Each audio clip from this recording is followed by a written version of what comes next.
Let's say you have 7 more days left until you take the board exam. What would I suggest studying first? As a tutor for 20 years, I've seen students pass, fail, all kinds of things, but what would I suggest you study first? Okay, so you have 7 days left.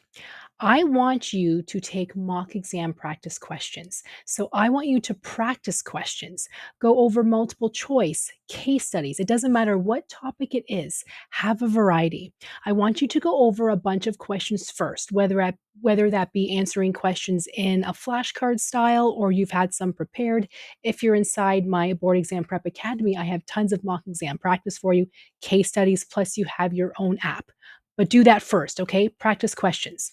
Why I say that is because if you find for certain topics you're not doing very well or you don't understand the answers, now I want you to go back to that particular topic and restudy that module or chapter or class notes, whatever you have. If you're inside my Board Exam Prep Academy, I tell students to do this all the time.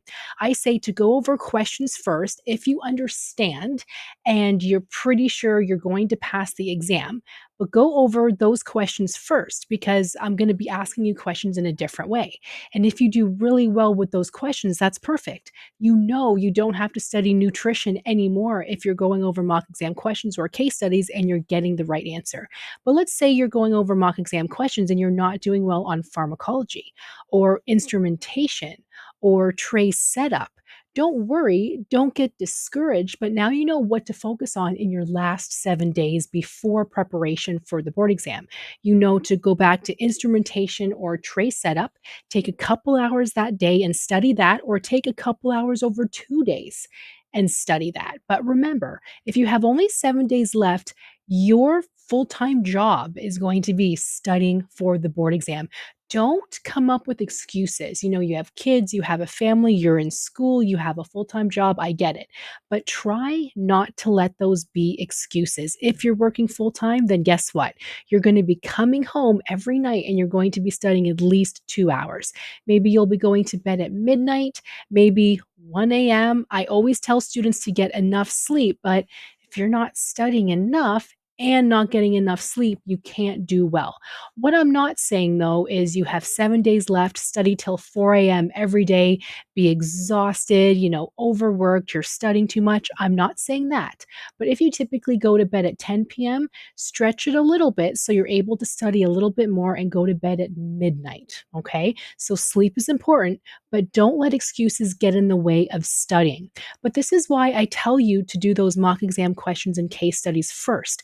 That will help you narrow down what you need to study. So the last 7 days, you're not just opening up chapters and just studying whatever, you know what you need to focus on. That is so important. So good luck. Let me know if you need any help. If you've looked into any of my board exam prep packages, I have several for you to choose from.